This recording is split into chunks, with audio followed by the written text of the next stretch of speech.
Hey guys, in this video I'll be going over fuel management for the Mosquito. So the Mosquito has a ton of fuel tanks, but it's split into three different sections: the outer wings, the inner wings, and the center. So if you want to see how much fuel you got left, you come over to the right side of the cockpit and you can see these three glass gauges right here. So this back gauge will tell you how much fuel is in the outer wings. So this left little one is for the left wing, and this right one is for the right wing. This gauge off here to the left will show you how much is in the inner wings. So this one here for the left inner wing and this one for the right inner wing. And then this center gauge is here. The left one is for your center tanks, and the right one is for something called the long range tank, which I'll talk about that later. You'll notice also that all these gauges have the yellow markings and red markings, and this one has white markings and red markings. So the white markings and the yellow markings is how much fuel when you're in the air, and the red markings is how much fuel when you're on the ground. The reason it's different is because on the ground the plane is kind of leaned back, so it makes the fuel gauges a little bit weird. So you can see right now I don't have any fuel in my center tanks, but I do have fuel in my inner tanks and outer tanks.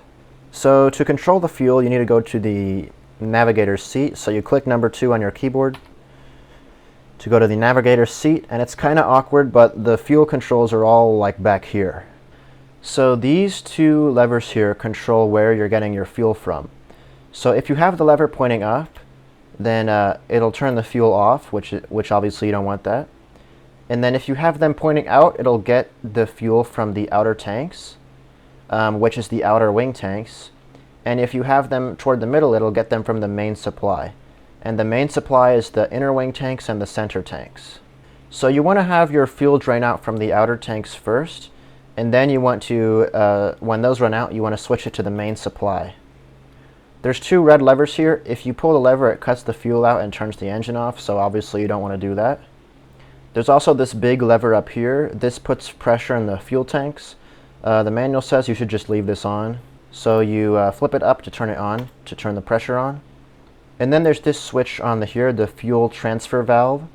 So if you turn that on, that will let fuel from your external tanks go into your wing tanks. But that's only if you're using external tanks, and I'll talk about that later. So basically, in summary, for internal tanks, you just want to come back here, turn on the tank pressure, and you want to put these to the outer tanks first, and then when those run out, you put it to the main supply. Alright, so now let's go over external fuel tanks.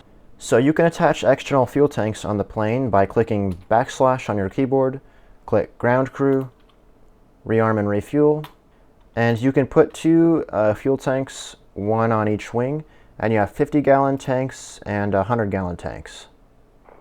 And you can see here's what they look like.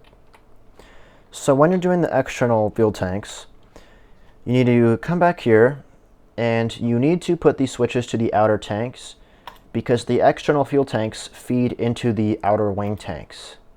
Then there's this switch here, the transfer valve. You need to turn that on. When you turn that on, that lets fuel from the external tanks go into your wing. And you need to turn the fuel pressure switch on. So that will provide pressure to move the fuel. So when you have this set up, fuel will naturally go from the outer tank into the wing tank.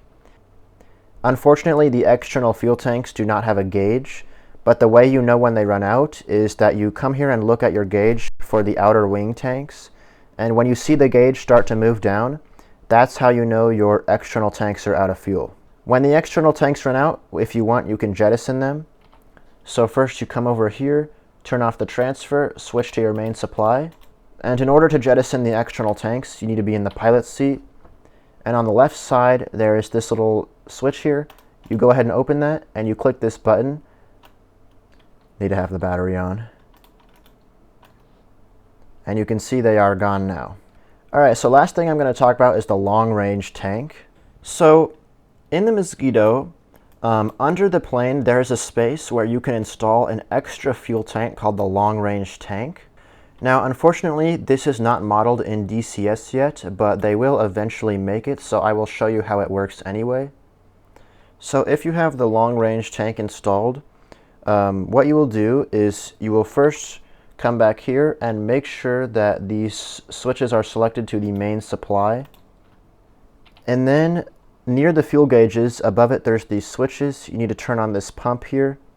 It just says fuel pump, and that will activate the long-range tank. There's also a little light right here. You can flip the cover up, and when the long-range tank is almost out of gas, it will light up. But keep in mind, you can also see how much gas is in with this gauge right here. But I thought I would go over it anyway, just so you know how to do it. So that is how fuel works in the Mosquito. Thanks for checking out this video, and I'll see you later.